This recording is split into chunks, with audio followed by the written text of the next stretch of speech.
হুসাইনকে আমার নবীজি কত ভালোবাসতেন। আমার নবীজি বলেছেন, আমার এই কলিজার টুকরা নূহ নবীজির কিস্তির মতো, ওই নূহ নবীজির কিস্তিতে আরোহণ করে যারা যেমনি মানুষগুলো বেঁচে গেছিল, নূহ নবীজির নৌকায় যারা উঠছে তারাই তো তুফান থেকে বাঁচছে, দুর্যোগ থেকে বাঁচছে, ভয়ঙ্কর বিপদ থেকে বেঁচেছে। যারা উঠেনি তারা ধ্বংস হয়ে গেছে। এই জন্য আমার নবীজি বলেছেন, ও আমার উম্মতেরা, আমি তোমাদের জন্য আমার কলিজার টুকরা হাসান হুসাইন, আমার এই তাদেরকে তোমাদের জন্য নূহ নবীজির কিস্তির মতো রেখে গেলাম। ওই তাদের সাথে যারা মিলিত হবে তাদের ঠিকানা হবে জান্নাত, তারাই বেঁচে যাবে। তাদের সাথে যারা মিলিত হতে পারবে না তারাই তো পথভ্রষ্ট হয়ে যাবে। বন্ধুরে আমার নবীজি বলেছেন, ইমাম হাসান হুসাইনের সঙ্গে, নবীর আহলে বাইতের সঙ্গে তুমি যদি প্রেমের ডুরি লাগাও তাহলে তুমি কখনোই পথভ্রষ্ট হবা না।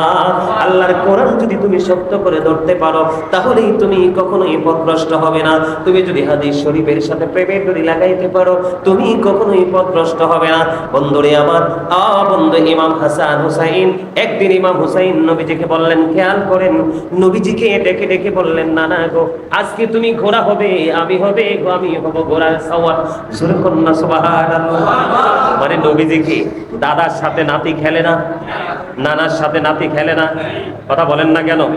ঠিক তেমনি ভাবে ইমাম হুসাইন রাদিয়াল্লাহু তাআলা আনহু আমার নবীজির কাঁধ মোবারকে উঠলেন। ওঠার পরে এবার আমার নবীকে ডাক দিয়ে বললেন, নানা, নানা গো, বলে দাও না কে বেশি দামি, আমি নাকি তুমি? সুবহানাল্লাহ বলবেন না? আরে আরো জোরে বলেন না সুবহানাল্লাহ। আচ্ছা, আপনারা আমার একটা উত্তর দেন তো, লবণ না দিলে খাবার খাইতে পারবে? কেন? স্বাদ লাগবে না? Thank you very much, absolutely right answer. লবণ না দিলে খাবার মজা হয় না, আর মজা না হইলে খাওয়াও। ঠিক আমলের ক্ষেত্রেও আপনাকে আগে প্রেমিক হতে হবে।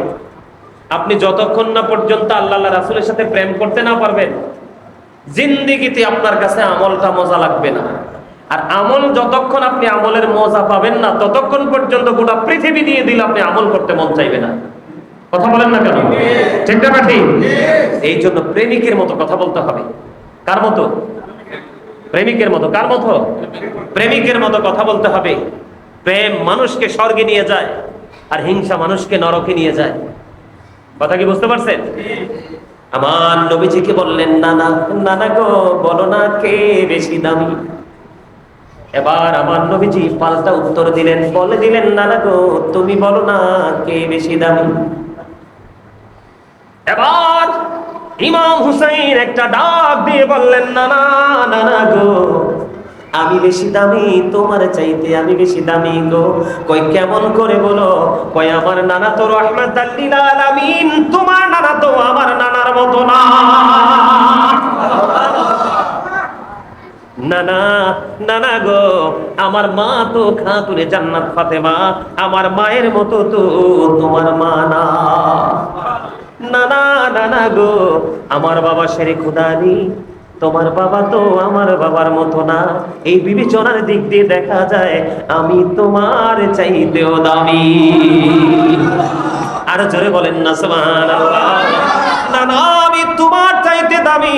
আজকে উত্তর আলমপুরের প্রত্যেকটা নবীর প্রেমিককে আমি ডেকে ডেকে বলে যাই গো, ও বন্ধু, যদি তোমরা এই কথার উপর যদি অটল থাকতে পারো, এই বাকি জীবন যদি এই প্রেম নিয়ে তোমরা বাঁচতে পারো, আমি বিশ্বাস করি আল্লাহর নেয়ামত তোমাদের জন্য বরাদ্দ।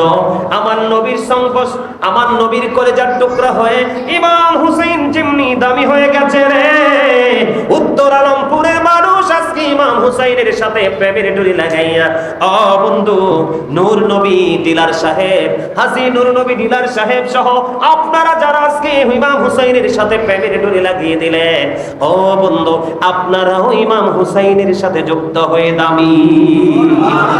কথা বলেন না কেন? আরো জোরে বলেন না, আমরা দামি কিনা? আরে কথা বলেন না, আমরা দামি কিনা? আমাদের নেতাকে ইমাম হুসাইন, জান্নাতি লিডারকে ইমাম হুসাইন বলেছে কে? আপনার আমার প্রাণের নবী বলে দিয়েছেন। এই কথার মধ্যে বিন্দু পরিমাণ সন্দেহ করলে ঈমান থাকবে না। কারণ ইহুদি নাসারারা, বেঈমান কাফিরেরা কি বক্তব্য দিয়েছে আমার নবী সম্পর্কে আপনারা জানবেন না? একটু শোনার দরকার আছে নি? ইহুদিদের ভাষায় আমি বক্তব্য দেই, ও বন্ধু, ইংরেজরা পর্যন্ত বক্তব্য দিয়েছে হযরত মুহাম্মদ সাল্লাল্লাহু আলাইহি সাল্লাম was born in Arab country. His father's name was Abdullah, his mother's name was Jamila. Amina. His father said died before he was born. He lost his mother in his childhood. He was very truthful. বন্ধু বেঈমানেরা পর্যন্ত বলেছে আপনার আমার প্রাণের রাসূল ছিলেন শ্রেষ্ঠ সত্যবাদী। আমার নবী শ্রেষ্ঠ সত্যবাদী না? আমার নবীর কথা কি বিন্দু পরিমাণ কোনো ত্রুটি বল আছে?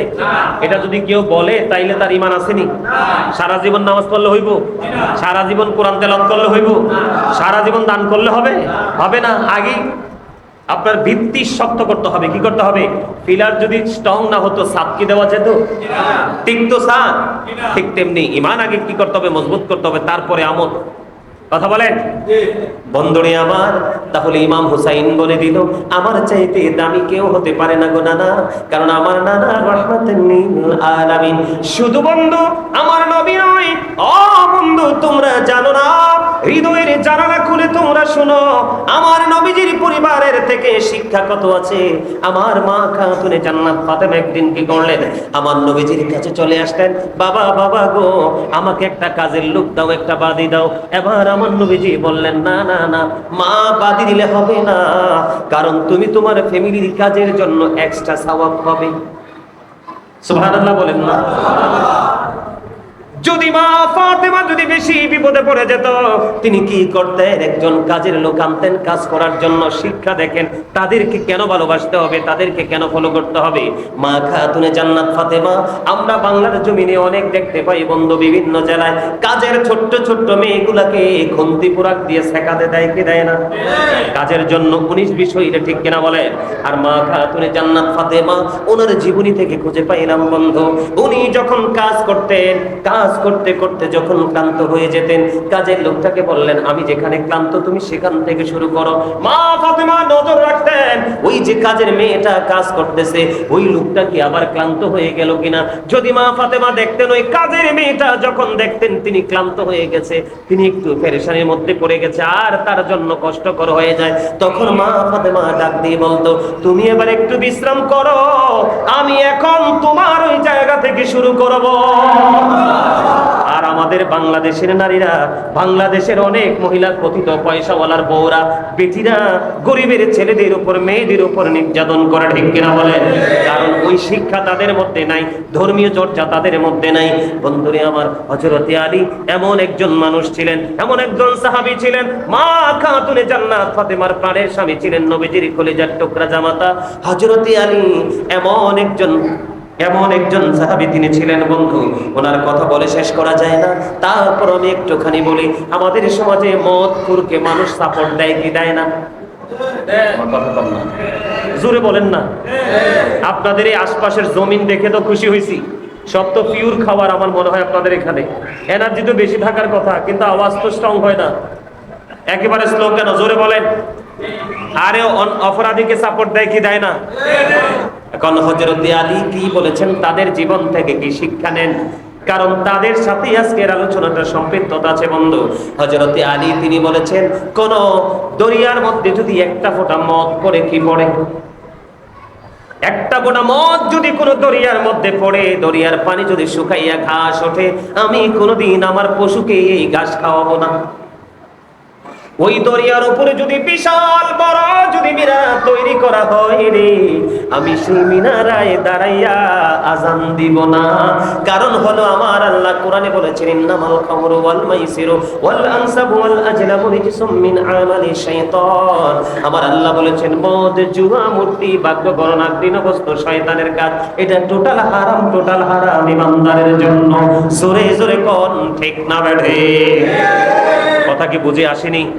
তাইলে তাদের থেকে আমাদের শিক্ষার দরকার আছে না নাই? শিক্ষা নেওয়ার ব্যবস্থা আছে না নাই? এবার যে আমরা যে নেতা, আমরা যে আমাদের লিডার সম্পর্কে কোরআন এবং হাদিস থেকে প্রমাণ পাইলাম, আমাদের লিডারের সম্পর্কে একটু তো জানার দরকার আছে। ইমাম হাসান হুসাইন দুই ভাই একদিন কি করলেন? ঘোড়ায় চড়ে টকবক টকবক করে হাঁটতে গেলেন। দুই ভাই মিলে বন্ধু সফরে বের হলেন। দুই ভাই যখন সফরে বের হলো, হঠাৎ করে একটা মুরব্বীকে তারা দেখতে পেলেন। হঠাৎ করে তাদের দৃষ্টিগোচর হলো একজন মুরব্বী বসে বসে ওযু বানাইতেছে। কিন্তু ইমাম হাসান হুসাইন দুই ভাই নজর দিলেন, নজর দিয়ে চাইয়া দেখে রে ওই দুই ভাইয়ের ওযু বন্ধ হচ্ছে না, ওই দুই ভাই, ওই দাদুর ওযু হয় না, মুরব্বির ওযু হয় না। এবার দুই ভাই মিলে চিন্তা করলেন দুই ভাই মিলে চিন্তা করলেন, ওই যে দেখো দাদু তো ওযু করে, দাদুর তো ওযু হয় না, এখন দাদুর এই ভুল আমরা দুই ভাই মিলে শুধরে দিব। কি করা দরকার? কয় ভাইয়া চলো। দুই ভাই মিলে চলে গেলেন, যাইয়া দাদুকে একটা সালাম দিলেন, সালামের জবাব দিলেন, কেমন আছেন দাদু জানতে চাইলেন, উত্তর দিলেন। সর্বশেষে এবার ওই দাদুকে ডাক দিয়ে বললেন, দাদু গো আজকে তোমার একটা ফয়সালা করতে হবে। কি সেই ফয়সালা? ফয়সালাটা হলো আমরা দুই ভাই মিলে ওযু করব, তুমি ফয়সালা দিবে কার ওযুটা বেশি সুন্দর। সুরে সুরে বলনা সুবহানাল্লাহ। এবার বন্ধু দুই ভাই মিলে ওযু শুরু করে দিল। ওযু করতে করতে করতে করতে ওযুর শেষ প্রান্তে চলে গেল। এবার ওই ওযু শেষ হওয়ার সঙ্গে সঙ্গে ওই বুড়ো দাদু একটা ডাক দিয়ে বললেন, দাদু দাদু গো কে গো তোমরা? কি তোমাদের বংশ পরিচয়? এত সুন্দর নুরানি চেহারা তোমাদের, তার চেয়েও সুন্দর তোমাদের ওযু। কে রে শিখিয়ে দিয়েছে এই ওযু? দাদু রে তোমরা দুই ভাইয়ের ওযুই সমান সুন্দর, আমি পুর ওযুটাই হয় নাই। জোরে কন্যা সুবহানাল্লাহ। দেখছেন নি আমাদের নেতার চরিত্র?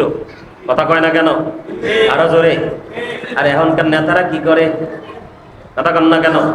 কারণ সঠিক শিক্ষা নাই, সঠিক পথে আমরা হাঁটতে পছন্দ করি না, আমরা দুনিয়া নিয়ে ব্যস্ত থাকতে পছন্দ করি।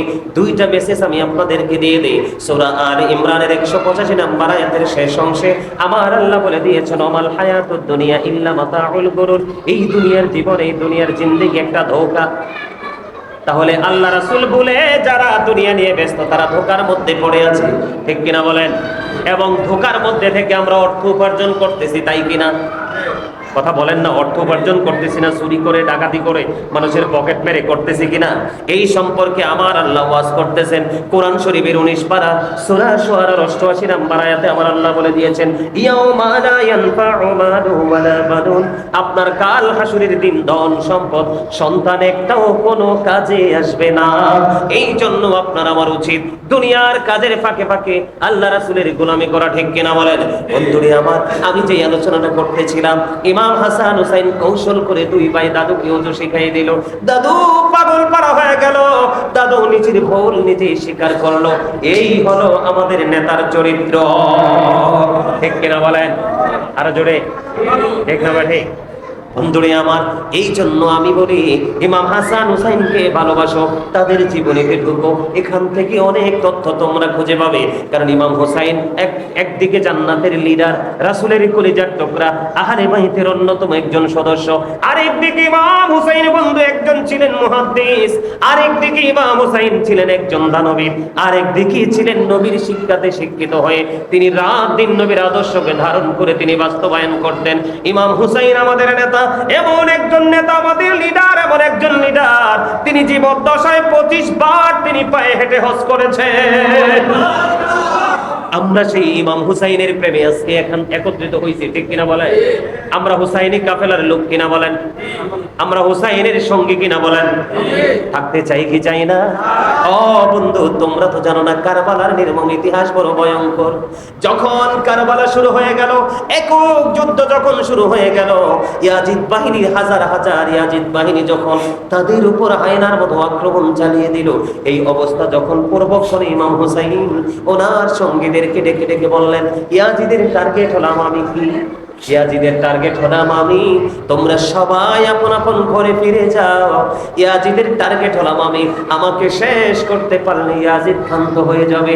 তখন ইমাম হুসাইনের সঙ্গীরা ডেকে ডেকে বলল, না গো না, না না না, কাল হাসুরের ময়দানে আমাদের প্রাণের নবীজির সামনে কেমন করে গই চেহারা দেখাবো?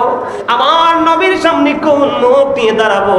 দুশমনের সামনে আমার কলিজার টুকটাকে ছেড়ে ওই 61 হিজরিতে কারবালার ময়দানে তোমরা ছেড়ে রেখে এসেছিলে, আজকে কোন মুখ নিয়ে আমার সামনে এসেছো? না না না, আপনাকে একা ছেড়ে দুশমনের মুখে আমরা ঘরে যাইতে পারবো না। কিন্তু এখন আমাদের কোনো মারামারি করতে হয় না, যুদ্ধ করতে হয় না, খুনাখুনি করতে হয় না, আমরা শুধু তাদের প্রেম হৃদয় নিয়ে একটু আমল করবো, তাই তো? কথা বলেন না কেন? আমি আপনাদেরকে বলে দেই বন্ধু, ইমাম হুসাইন একটা নাম নয়, এটা একটা ইতিহাসের নাম, এটা একটা কুল কিনারাহীন মহা এক সমুদ্র। ইমাম হুসাইনকে নিয়ে বন্ধু গোটা পৃথিবীর পানি যদি বন্ধু কালি বানাও গো, ইমাম হুসাইনকে নিয়ে লেখে কখনো শেষ করা যাবে না। সারা পৃথিবীর গাছগুলো কেটে কেটে যদি তুমি কলম বানাও, ও বন্ধু কলম শেষ হয়ে যাবে, কিন্তু ইমাম হুসাইনকে নিয়ে লেখা শেষ হবে না। তুমি সারা পৃথিবীর পেপারগুলোতে যদি লিখতে থাকো, লিখতে লিখতে লিখতে লিখতে তুমি শেষ মধ্যমান রাস্তায় তোমার পেপার শেষ হয়ে যাবে, কিন্তু ইমাম হুসাইনকে নিয়ে লেখা তো শেষ হবে না। কারণ এটা নবীর আহলে বাইত, নবীর আওলাদ এবং জান্নাতের সরদার। আমার আল্লাহ বলে দিয়েছে, আমার রাসূল জানিয়ে দিয়েছে, যদি কেউ ইমাম হুসাইনকে ভালোবাসো, আমি আল্লাহ তোমাকে ভালোবাসবো। ইমাম হুসাইন এত বড় একটা নিয়ামত বন্ধু আমাদের জন্য।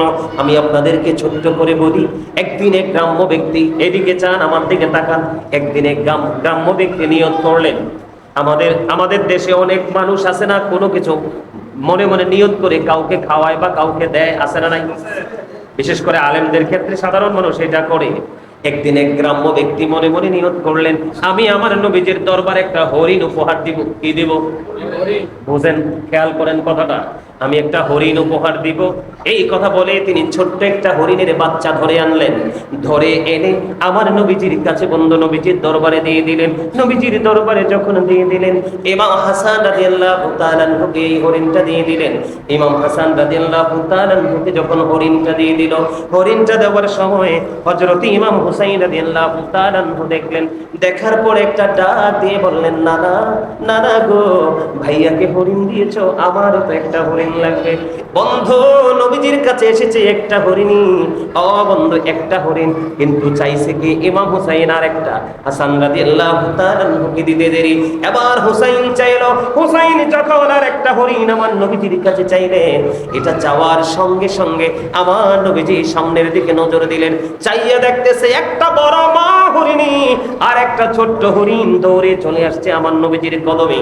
আমার নবীজির কদমে এসে সালাম দিলেন, সালাম দিয়ে হরিণীর জবান খুলে গেল, ইয়া রাসূলুল্লাহ, ইয়া হাবিবাল্লাহ, নবী গো, ও প্রাণের নবী, নবী গো, আমি আপনার কাছে একটা আরজি নিয়ে এসেছি।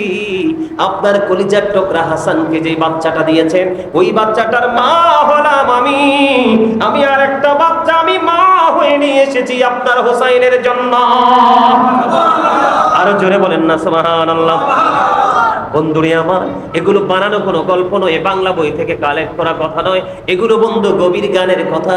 ইমাম হুসাইনকে আমার আল্লাহ কত ভালোবাসেন এইটুকু বোঝানোর জন্য বলেছি। আপনি বলেন হরিণী কি আল্লাহর হুকুমে আসছে কিনা? আল্লাহর হুকুম ছাড়া আসার কোনো ক্ষমতা আছে? শুধু এখানেই ক্ষান্ত নয়, ঈদের পূর্বক্ষণে মা খাতুনে জান্নাত ফাতেমার কাছে ইমাম, আপনারা মুরব্বিরা আগে অনেক শুনেছেন এই ওয়াজ, ইমাম হাসান হুসাইন নতুন জামা চেয়েছেন, এটা শুনছেন কিনা বলেন? আগে কি অনেক শুনছেন না? আগের হুজুররাই ওয়াজ করেছে, এখনকার মৌলবীরা এই ওয়াজগুলো করে না। দিন দিন দিন দিন দিন দিন শিক্ষার পরিধি কমে যাচ্ছে। ও বন্ধু, মানুষ পথভ্রষ্ট হয়ে যাচ্ছে, ইসলামের সঠিক যে সৌন্দর্য থেকে মানুষ বের হয়ে আসতেছে। কথা বলেন না কেন? আপনারা মুরব্বীরা যেভাবে নামাজ পড়েন, এখনকার ছেলেরা সেভাবে পড়েনি। কারণ আপনারা ফলো করেছেন হক্কানি নবীর প্রেমিক, অলি প্রেমিক, হক্কানি আলেমদেরকে, যা শিখেছেন তাদের থেকে। আর এখনকার ছেলেরা শিখে কমার্শিয়াল আলোচকদের থেকে, যারা শুধু মাইনাস করে। কি করে? কথা বলেন না, খালি কমায়, শুধু কমায়, এরকম না বিষয়টা। এটা আপনার এলাকা আমার এলাকা কোনো জায়গা ভালো নাই, সব জায়গায় একই অবস্থা। বন্ধুরে আমার, নতুন জামা যখন চাইলেন, নতুন জামা নিয়ে মা ফাতেমার দরজায় এসে জিবরাইল হাজির। এবার আমার নবীজির কাছে খবর চলে আসলো, নবী গো, দর্জি তো জামা নিয়ে এসেছে। এবার আমার নবীজি বললেন, এটা পৃথিবীর সাধারণ কোনো দর্জি নয়, এই দর্জির নাম হলো জিবরাইল। জোরে জোরে বলেন না সুবহানাল্লাহ। যাদের জামা চাইতে দেরি, জান্নাত থেকে যাদের জামা আসতে দেরি করে না, তাদের সাথে প্রেমের ডুরি আমাদেরকে লাগাইতে হবে বাধ্যতামূলক। ঠিক কিনা বলেন বন্ধু? শুধু তাই নয়, ইমাম হুসাইনকে চেনার জন্য, তার মর্যাদা বোঝানোর জন্য বলতে চাই, আমি পরে কারবালার মর্মান্তিক যে জায়গা, সেই জায়গায় আমি পড়ে যাব বন্ধু। আপনারা আমার দিকে তাকান, মনটা দিয়ে একটু আলোচনা শোনেন বন্ধু। একদিন দুই ভাই হাতের লেখা লেখলেন। কি লেখলেন? একদিন দুই ভাই হাতের লেখা লিখলেন। হাতের লেখা লেখার পরে এবার আমার নবীজির কাছে ফয়সালার জন্য চলে গেলেন। আমার নবীজি ফয়সালা দিলেন না, আমার নবীজি পাঠিয়ে দিলেন বাবার কাছে, তার মানে হযরতে আলীর কাছে। হযরতে আলীর কাছে চলে গেলেন দুই ভাই হাতের লেখা নিয়ে। বাবা, বাবা গো, আমরা কার হাতের লেখা বেশি সুন্দর, একটু ফয়সালা করে দাও। আলীও সেই ফয়সালা দিলেন না।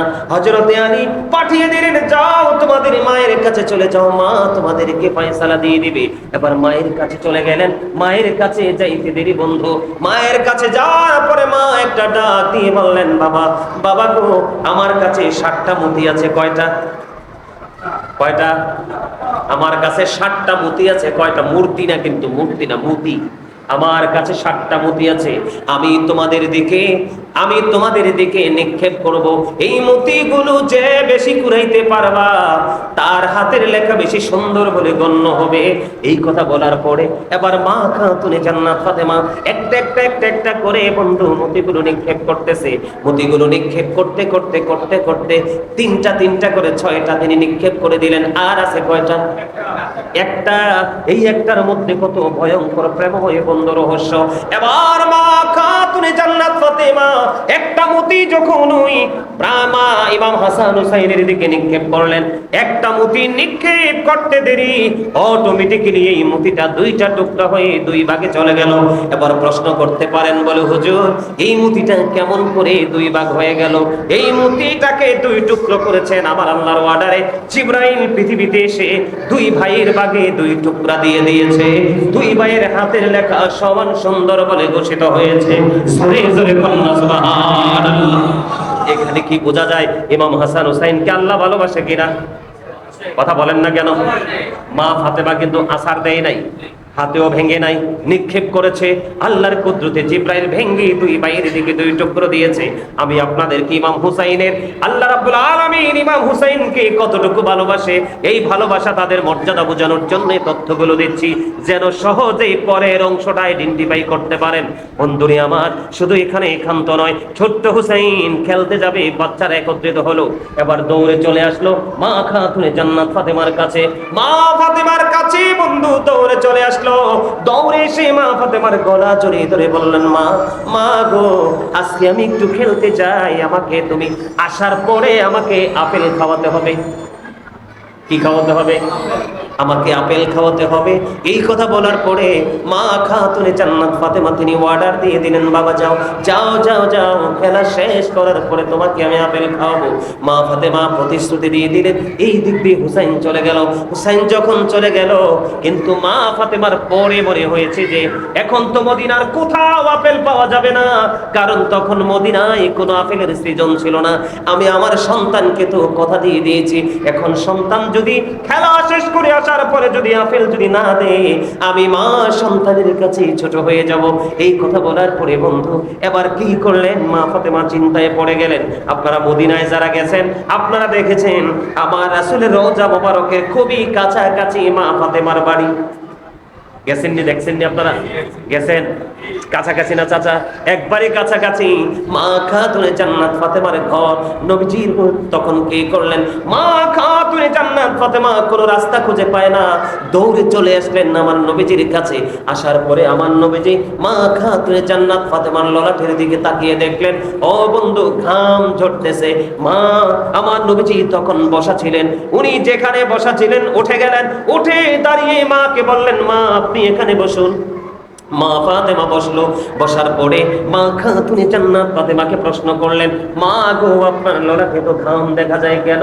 কি হয়েছে আপনার? কয়, বাবা, বাবা গো, আমি তো একটা ক্রাইসিসে পড়ে গেছি। কেমন ক্রাইসিস? আপনার কলেজার টুকরা হুসাইন আমার কাছে আপেল চেয়েছে, আমি তাকে প্রতিশ্রুতি দিয়েছি খাওয়াবো, কিন্তু বাবা আমি পরে জানতে পারলাম এখন তো মদিনার কোথাও আপেল নাই, আমি কি করব? আমি মা তো সন্তানের কাছে লজ্জা পাবো। ওয়াল্লাহি ওয়াল্লাহি, আল্লাহর কসম করে বলছি, অসংখ্যবার বন্ধু এগুলো আমি দেখেছি এবং পড়েছি। এই কথা বলা বাবা এবং মেয়ের মধ্যে আলাপ আলোচনা চলতেছে, ঠিক তাৎক্ষণিকভাবে নবীজির হুজরায় মা বন্ধু জিবরাইল, দেখতে হাদিস শরীফের মধ্যে এসেছে, দেখতে আকারটা পৃথিবীর আপেলের মতোই ছিল। জিবরাইল আমার নবীর হুজরায় জান্নাতি আপেল নিয়ে হাজির। আরো জোরে বলেন না সুবহানাল্লাহ। এবার জিবরাইল আলাইহিস সালাম কি করলেন? জান্নাতি আপেল নিয়ে হাজির হয়ে গেলেন।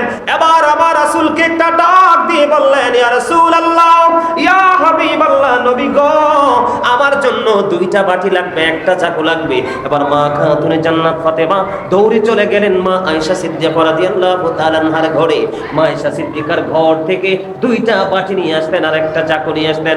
এবার জিবরাইল আলাইহিস সালাম তিনি কি করলেন, আপেলটাকে একটা বাটির মধ্যে রেখে মাঝামাঝি অবস্থায় অর্ধেকটা কেটে আর একটা বাটি দিয়ে ঢেকে দিলেন, আর অর্ধেকটা কেটে আমার নবীজির হাত মোবারকে দিয়ে দিলেন। দেওয়ার পরে নবীজিকে ডেকে ডেকে বললেন, ইয়া রাসূলুল্লাহ, ইয়া হাবিবাল্লাহ, নবী গো, ও প্রাণের নবী, এই আপেলটা আপনারা সবাই মিলে আজকে খাবেন, আর এই যে বাটি আমি দিয়ে গেছি, বাটিটা প্রতিদিন একটা বার সরাবেন। এই কথা বলার পরে জিবরাইল আলাইহিস সালাম চলে গেলেন, মা ফাতেমা আপেল নিয়ে বাড়ি চলে গেলেন। এবার ইমাম হুসাইন খেলা শেষ করে চলে আসলো। আসার পরে এবার ইমাম হুসাইন ডাক দিয়ে বললেন, মা আমাকে আপেল দাও। মা ফাতেমা তাকে আপেল খেতে দিলেন। আপেল খাওয়ার পরে এত মজা পেয়েছেন তিনি, যেই মজা পৃথিবীতে আর কোনোদিন তিনি কোথাও পায় নাই। এবার মাকে বললেন, মা এত মজার সুস্বাদু আপেল তুমি কোত্থেকে নিয়ে এসেছো? আমাকে এখন থেকে প্রতিদিন এই আপেল খাওয়াতে হবে। এবার মা ফাতেমা একটা ডাক দিয়ে বললেন, বাবা গো, এই আপেল আমি আনিনি, আল্লাহ রাব্বুল আলামিন তোমার নানার কাছে পাঠিয়েছে। ইমাম হুসাইন একটা সেকেন্ড দেরি করলেন না, দৌড়ে চলে গেলেন আপনার আমার প্রাণের রাসূলের কাছে। যাইয়া নানাকে ডাক দিয়ে বললেন, নানা গো, এখন থেকে প্রতিদিন আমাকে আপেল খাওয়াতে হবে। এবার আমার নবীজি ডেকে ডেকে বললেন, যাও, তোমার প্রতিদিনের আপেলের ব্যবস্থা হয়ে যাবে। ইমাম হুসাইন চলে আসলেন। আসার পরে দিন চলে গেল, রাত হয়ে গেল, পরের দিন আসলো। মা খাতুনে জান্নাত ফাতেমা ওই যে বাটির মধ্যে অর্ধেকটা আপেল ছিল, উপরের বাটিটা সরাইয়া দেখে ওই অর্ধেক আপেলটা পুরো আস্তা হয়ে আছে। জোরে জোরে বলুন সুবহানাল্লাহ। অর্ধেক যে আপেলটা ছিল পুরোটা বন্ধু আস্তা হয়ে আছে। জিবরাইল আলাইহিস সালাম আমার রাসূলকে বলেছেন, ইয়া রাসূলুল্লাহ, ইয়া হাবিবাল্লাহ, নবী গো, এই আপেলটাকে আপনি কি করবেন? প্রতিদিন অর্ধেকটা কাটবেন আর অর্ধেকটা এই বাটি দিয়ে ডাইকা রেখে দিবেন, যেইভাবে দেখিয়েছেন। মা খাতুনে জান্নাত ফাতেমা আবার কি করলেন, আপেলটা কেটে অর্ধেকটা সবাই মিলে খাইলেন। আপেল কিন্তু একটা, গতকালকে অর্ধাংশ, আজকে অর্ধাংশ। আজকে যখন খাইলেন, আজকে দেখে ভিন্ন স্বাদ, গতকালকেরটার মতো স্বাদ না। ও বন্ধু, জোরে জোরে বলেন না আল্লাহু আকবার। গতকালকের মতো স্বাদ না, আজকের স্বাদ বন্ধু ভিন্ন। আবার কি করলেন, অর্ধেকটা আবার ঢেকে রাখলেন। পরের দিন আবার যখন সময় হলো, মা ফাতেমা আবার ঢাকনা সরালেন। ঢাকনা সরিয়ে দেখে আবার বন্ধু পুরো আপেলটা আস্তা হয়ে আছে। কিতাব প্রমাণ করেছে এমনি ভাবে 2 বছর পর্যন্ত যখন ঢাকনা সরাতেন ওই আপেলটা আস্তা হয়েছিল। অর্ধেকটা কাটতেন, প্রতিদিন অর্ধেকটা কেটে কেটে তিনি খেয়েছেন, কিন্তু প্রতিদিনের স্বাদ ছিল আলাদা আলাদা। জোরে জোরে কন্যা সুবহানাল্লাহ।